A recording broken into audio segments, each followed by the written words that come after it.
Victory. Victory. The next item on the program is a victory first. It is our honor to pause and recognize this history-making moment for victory. This is the first time a United States president, past or present, has attended a victory event.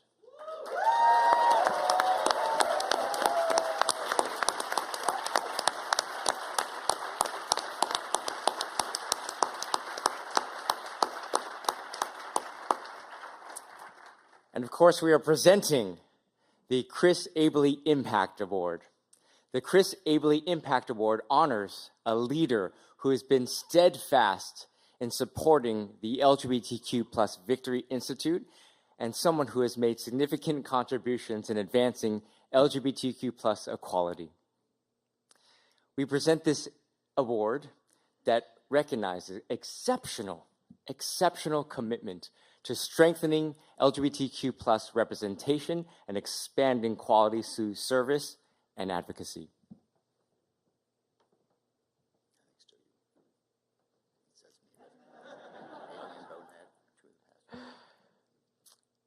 Abele and David Burnett are the two past honorees, and our President Biden will be the recipient of the 2025 Chris Abele Impact Award.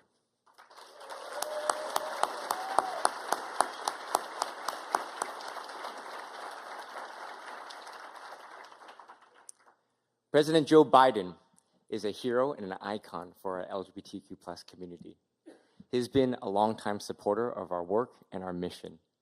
He presided over the most inclusive administration in history. In history, hands down. He, of course, was a critical partner in making government reflect the LGBTQ+ community that it serves. But that's not all that he's done. So on Meet the Press in 2012, and I think you will recall what is one of my favorite, can't miss TV moments, in an unscripted moment, speaking straight from the heart, which could describe most of our great president's career, he announced his support for same-sex marriage. As vice president, he was the first member of a sitting federal administration to do that. It caught President Obama a little off guard. However, 3 days later, President Obama announced his support as well.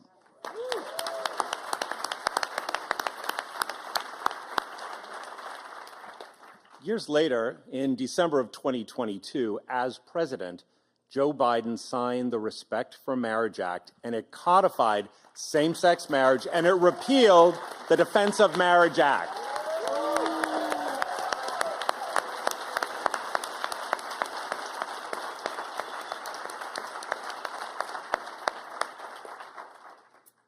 If I may borrow a touch of Irish wisdom, a good heart is better than all the heads in the world, and Joe Biden has one of the biggest hearts we've ever known.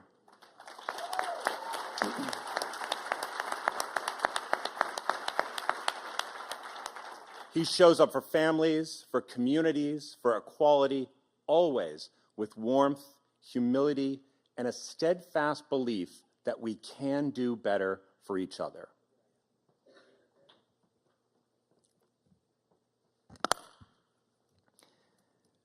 President Biden, we are grateful for your support, your friendship, and your love.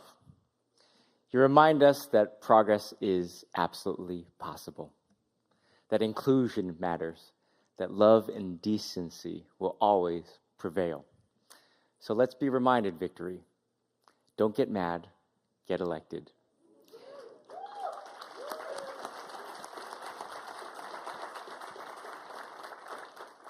Victory, victory, victory. Would you please join me, stand, and give a warm victory welcome to join in solidarity to welcome the 46th President of these United States, President Joe Biden.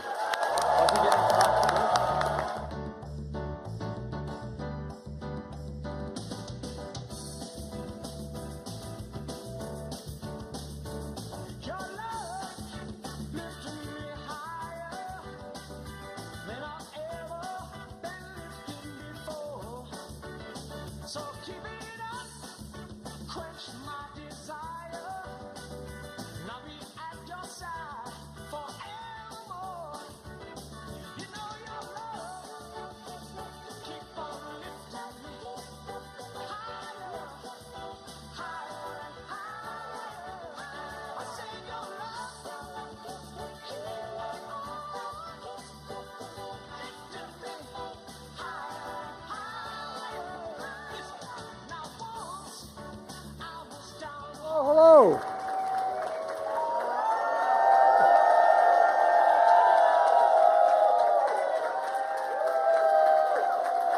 I'm not going home. Thank you, thank you, thank you. Please sit down.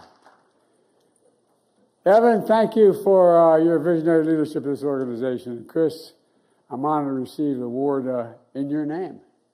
In your name.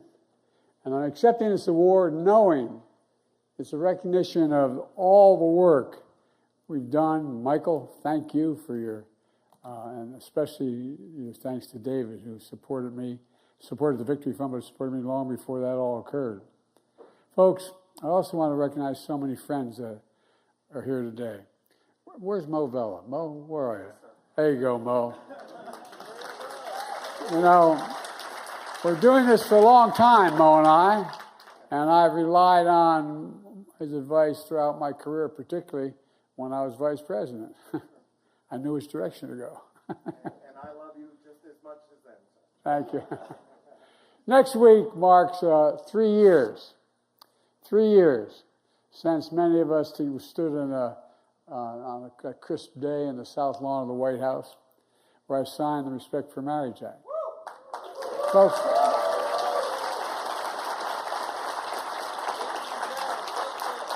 as the ceremony came to an end, the sun began to set. Rainbow lights lit up the portico of the White House.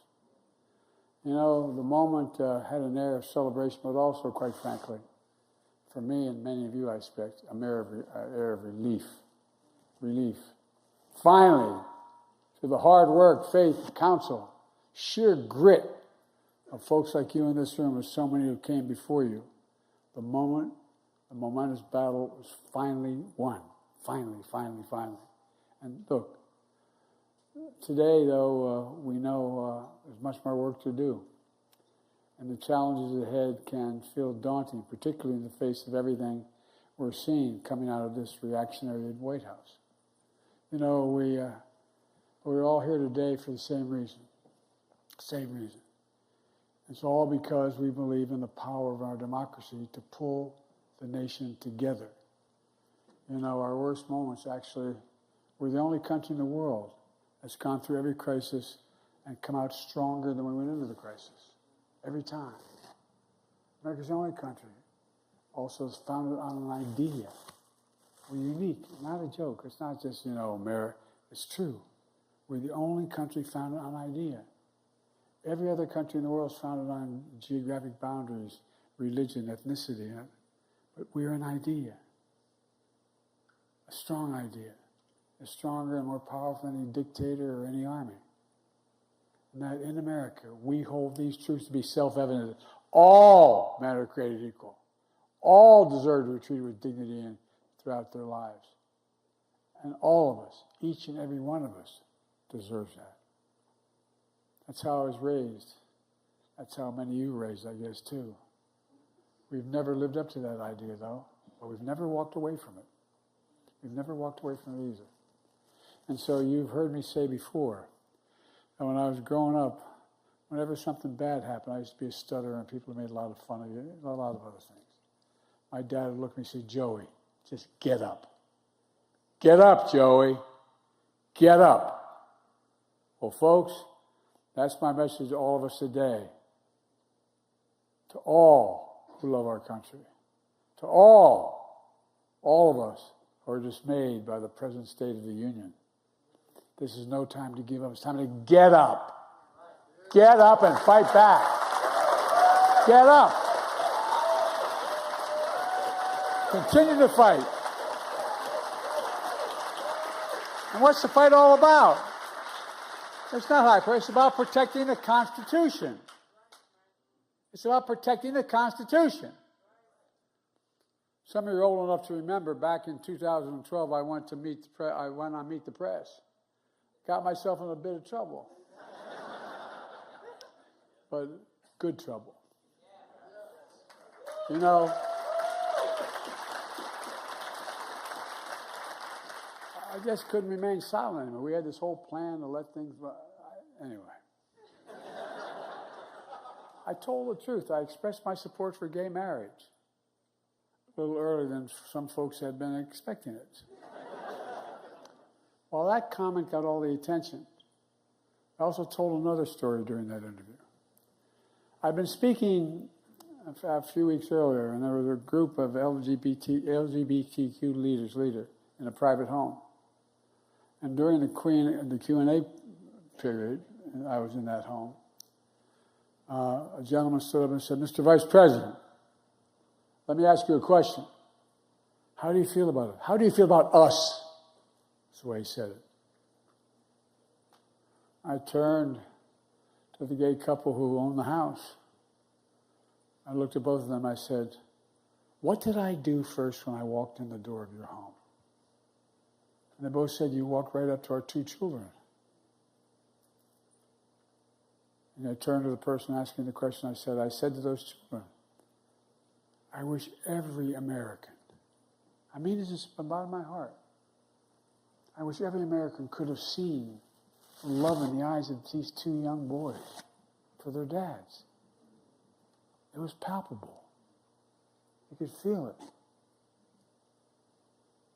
Because if they did see that, they'd never have any doubt about what this is all about." Folks, a lot has gotten lost in all the noise with terms like DEI and being weaponized and people's basic identity turned into political football. Right now, in no small part because of the vitriol of this in our national debate, there are young people sitting alone at home as I speak, literally, behind closed doors, scrolling through social media, staring at the ceiling, wondering whether they've talked. You are, and I've talked to many of these young men and women, wondering whether will they ever be loved, will they ever marry, will they ever have a family, ever truly be accepted for who they are. So my message to young people is this: just be you. Be who you are. You are loved. You're heard, and you increasingly understand you belong. You belong, you belong, you belong. I mean it. Things are changing. Folks,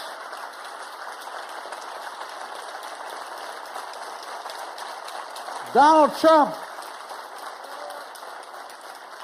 and the MAGA Republicans are trying to distort and derail our fight for equality. They're trying to turn it into something scary, something sinister. But folks, it's really not about anything that's all that complicated. At its core, it's about making every American, given the opportunity to be treated with basic decency, dignity, and respect they all deserve. That's what every single American deserves, every American. This administration is trying to use those issues as a wedge to further divide the country. But there's nothing more American than the notion of equality. Nothing, nothing, nothing.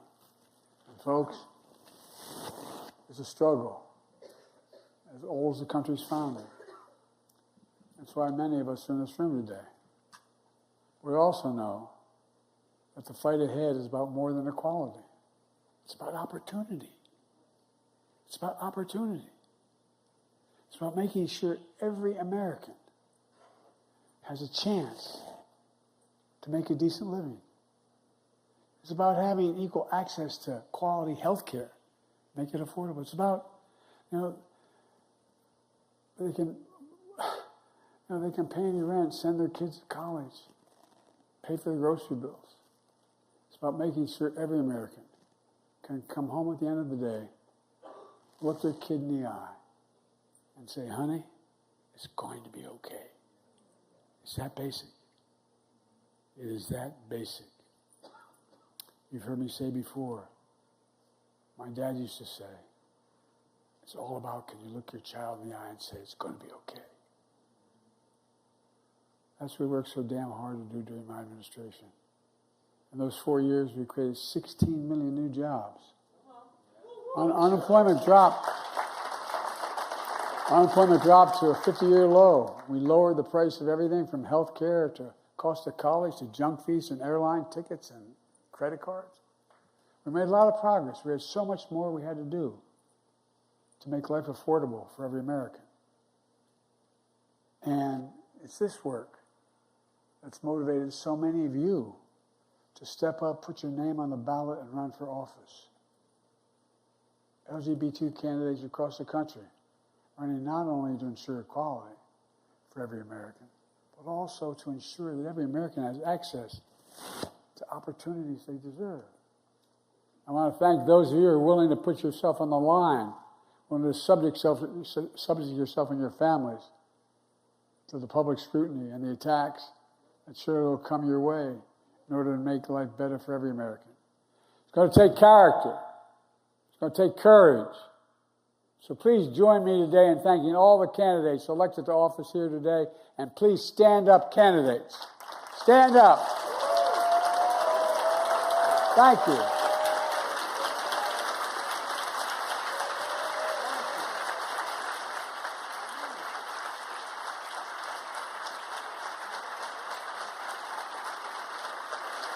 Think of what you've done.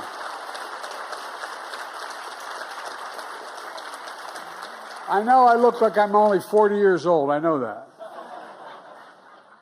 I've been doing this job for 51 years. If I made that same comment in this room, and I've spoken in this room that many years ago, made that same comment in this room 50 years ago, 30 years ago, 25 years ago, I've been thrown out of here. Not a joke. Well, when I took office, I promised to have an administration that looked like America. I've kept my promise.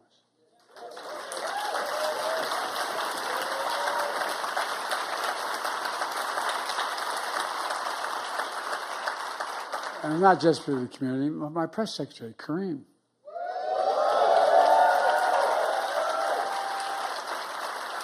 My head personnel, Goodman, is here. I don't know if he's here or not. There you are, man. Stand up. Oh, I see Kareem. There you are.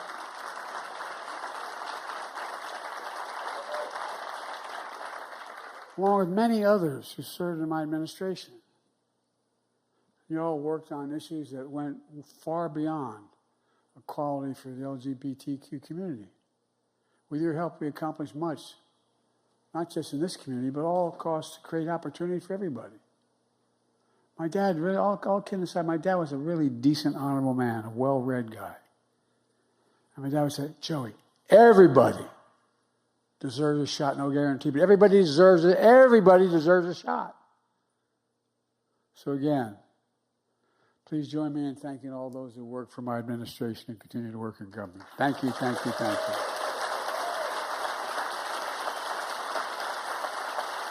Let me close with this.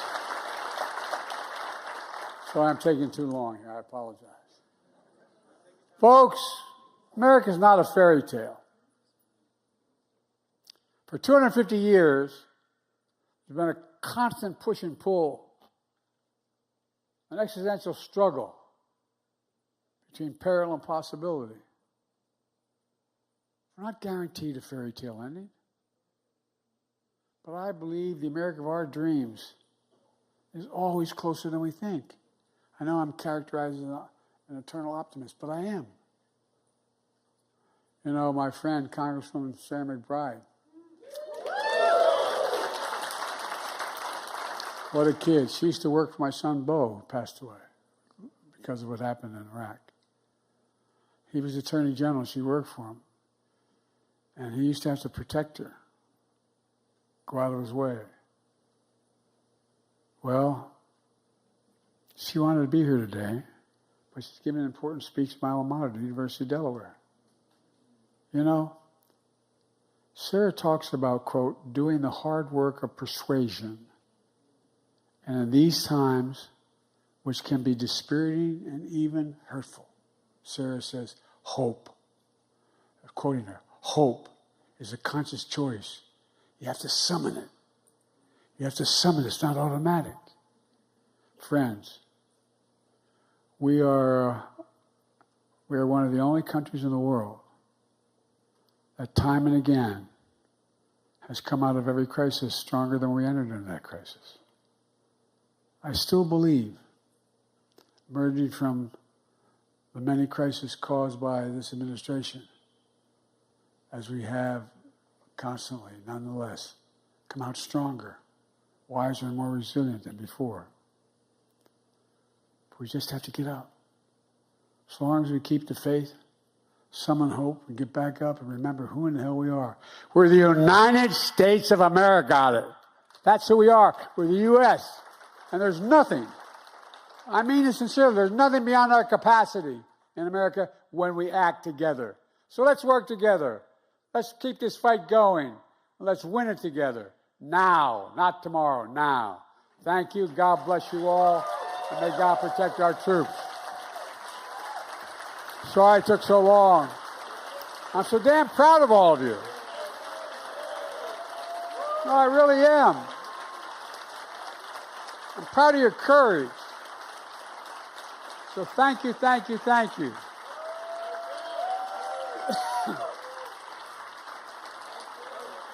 Every time I'd walk out of my grandfather Finnegan's house and scream to yell, Joey, keep the faith. My grandmother, no, Joey, spread it. Let's spread it. Thank you.